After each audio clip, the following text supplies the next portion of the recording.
షిరిడి సాయినాథ, ఇంకే ఎన్నాళ్ళయ్యా నాకు ఈ కష్టాలు? నిన్నే నమ్ముకున్నా. నా జీవితంలో ఏదైనా మంచి జరుగుతుందేమో అని ఎదురు చూస్తున్నా. కానీ కనుచూపు మేరలో ఎక్కడా అది కనిపించడం లేదు. నాకే కష్టం వచ్చినా ధైర్యంగా ఉంటున్నా, నువ్వు ఉన్నావనే నమ్మకంతో.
హలో హలో,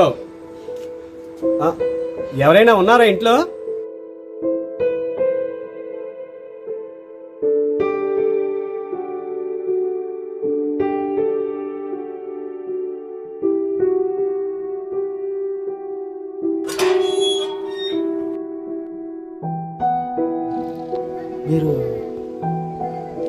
నేను వేరే ఊరు అర్జెంటుగా వెళ్లాల్సి వచ్చింది. దారిలో నా కారు చెడిపోవడంతో ఇక్కడ ఎవరైనా సాయం చేస్తారని ఇలా వచ్చాను. రెండయ్య లోపలికి వెళ్ళి మాట్లాడుకున్నాం.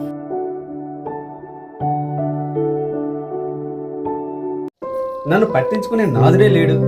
అందుకే నా రెండు కాలకి పని చెప్పి ఇలా మీ ఇంటి వరకు ఇలా వచ్చాను. ఇది ఏజెన్సీ ప్రాంతం, జనసంచారం తక్కువ, వాహనాలు కూడా పెద్దగా వెళ్ళవు. ఆ విషయం నాకు తెలీదు. తెలిస్తే ఫ్లైట్కే వెళ్ళేవాడిని. నాకు తెలిసిన మెకానిక్కి ఫోన్ చేశాను. వాడేమో ఉదయం వస్తాను, ఇప్పుడు రాలేనని చెప్పాడు. అందుకే ఉదయం వరకు నాకు షెల్టర్ ఇస్తారని ఇలా మీ దగ్గరకు వచ్చాను. దాందేముంది సార్, పర్వాలేదు, ఇక్కడే ఉండండి.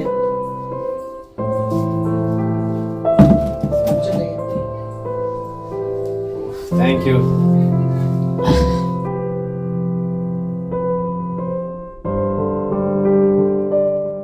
ఇంట్లో మీరు ఒక్కరే కనిపిస్తున్నారు. ఇంట్లో ఇంకెవరు లేరా? మా ఇంటి ఆవిడ పెళ్ళయి 3 ఏళ్ళకే చనిపోయింది. మా ఇద్దరికి తీపి గుర్తిగా ఒక బాబు పుట్టాడు. ఇప్పుడు వాడికి 10 ఏళ్ళు. ఇంట్లో ప్రస్తుతానికి మా బాబు నేనే ఉంటున్నాం. అయ్యో, సారీ అండి. పర్వాలేదు సార్, మాపై ఆ దేవుడే కన్నెర్ర చేశాడు. నా భార్య చనిపోయింది, మా బాబు అనారోగ్యంతో బాధపడుతున్నాడు. అయ్యో, మా బాధలన్నీ చెప్పి మిమ్మల్ని ఇబ్బంది పెడుతున్నా, నన్ను క్షమించండి అయ్యా. పర్వాలేదండి, మీకు అంతా మంచే జరుగుతుంది. కొంచెం లేట్ అయినా ఆ భగవంతుడు మీకు అంతా మంచే చేస్తాడు. మిమ్మల్ని మాటల్లో పెట్టేశాను. ఉన్నాను సార్, వంట చేసేస్తాను. కాసేపట్లో అన్నీ రెడీ అయిపోతాయి.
చాలా థ్యాంక్స్ అండి.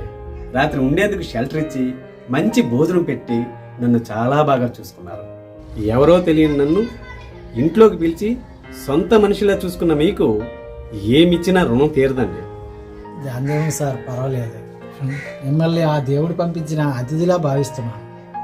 మీకు చేసిన సేవ ఆ దేవుడికి చేసినట్లే కదా. మీ అభిమానానికి కృతజ్ఞత. ఇప్పుడే మా డ్రైవర్ ఫోన్ చేశాడు, కారు బాగైందని. ఇక నేను బయలుదేరుతాను. అవును, ఇంట్లో మీరు తప్ప ఎక్కడా మీ బాబు కనిపించడం లేదు. దానికి తోడు రాత్రంతా మీలో మీరు ఏదో మాట్లాడుకోవడం గమనించాను. మా బాబు వేరే రూమ్లో ఉన్నాడు. నడవలేని పరిస్థితి. అతనికి వింత జబ్బు ఉంది. వెన్నుపూసకు ఆపరేషన్ చేస్తేనే కానీ అతని పరిస్థితి బాగుపడదు.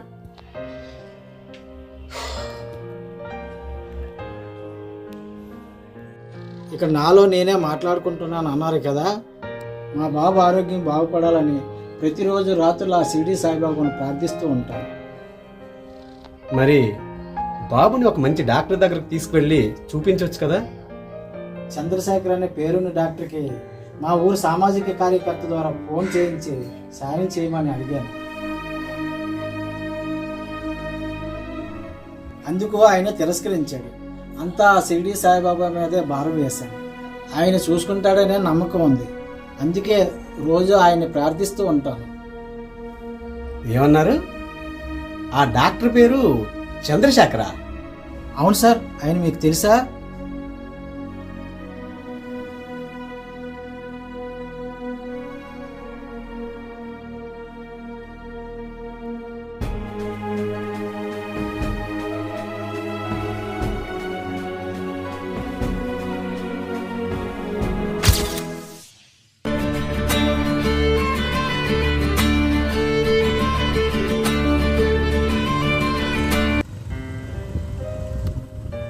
హలో.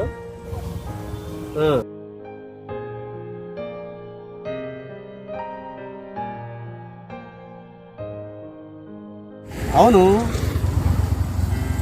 మీరు సామాజిక కార్యకర్త అవ్వచ్చు. ఏజెన్సీ నుంచి ఫోన్ చేయొచ్చు. నేను ఢిల్లీలో ఉంటాను, మీరు ఎక్కడో ఆంధ్రప్రదేశ్లో మారుమూల ప్రాంతంలో ఉంటారు. ఒక పేద విద్యార్థి అనారోగ్యంతో బాధపడుతున్నాడని చెప్తున్నారు. నేను మాత్రమే ఆయనకి ఆపరేషన్ చేయగలని చాలామంది చెప్పారని అంటున్నారు. నిజమే, కానీ లక్షలు ఖర్చు అయ్యే ఆ ఆపరేషన్కి మొత్తం నేను పెట్టడం అంటే అవ్వదండి. కొంత మాత్రమే చేయగలను. అదేదో గవర్నమెంట్ హాస్పిటల్కి తీసుకెళ్ళండి, అక్కడ ఏదో ట్రీట్మెంట్ జరుగుతుంది, అది చూసుకోండి. చూడు బాబు, ఈ కేసు మీద ప్రత్యేక శ్రద్ధ పెట్టి అతనికి సాయం చేయాలనుకోవడం వృధాయే అవుతుంది. ఓకేనా?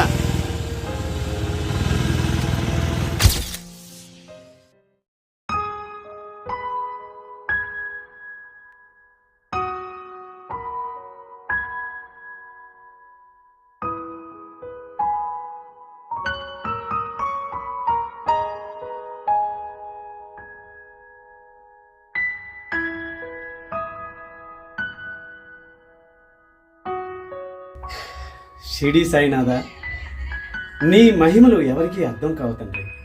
నేను సహాయం చేయడం కుదరదని చెప్పిన పేషెంట్ ఇంటికి నన్ను పంపించి వారి సహాయం చేసేలా నువ్వు చేశావు. నేను తప్పు చేశాను, నన్ను క్షమించండి. సార్ ఏమైంది సార్? మీలో మీరే బాధపడుతూ ఏడుస్తున్నారు. ఏ డాక్టర్ చేత మీ అబ్బాయి జబ్బు నయమే ఆరోగ్యంగా ఉంటాడని భావిస్తున్నారో, ఏ డాక్టర్కి మీ సామాజిక కార్యకర్త ద్వారా ఫోన్ చేయించి సాయం చేయమని అడిగారో, ఆ డాక్టర్ చంద్రశేఖర్ని నేనే. ఖచ్చితంగా నేను సాయం చేస్తాను.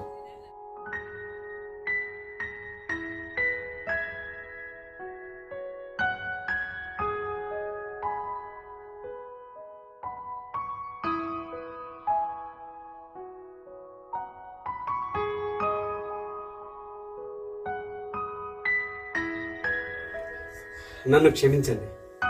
డబ్బుకు ప్రాధాన్యం ఇచ్చాను, విలువలను మర్చి ప్రవర్తించాను. ఆ సాయినాథుడే నన్ను మీ వద్దకు పంపించి నా తప్పు తెలుసుకునేలా చేశాడు. నన్ను క్షమించండి. వచ్చే నెలలోనే మీ అబ్బాయికి ఆపరేషన్ మొదలు పెడతాను. ఢిల్లీలో ఉన్న మా హాస్పిటల్కి రండి. ఒక్క పైసా కూడా ఆసుపత్రికి మీరు చెల్లించక్కర్లేదు, అంతా నేనే చూసుకుంటాను. సరే, నాకు మీటింగ్ టైం అయింది. డ్రైవర్ ఫోన్ చేశాడు కారు బాగైందని. నేను ఇక వెళ్తాను.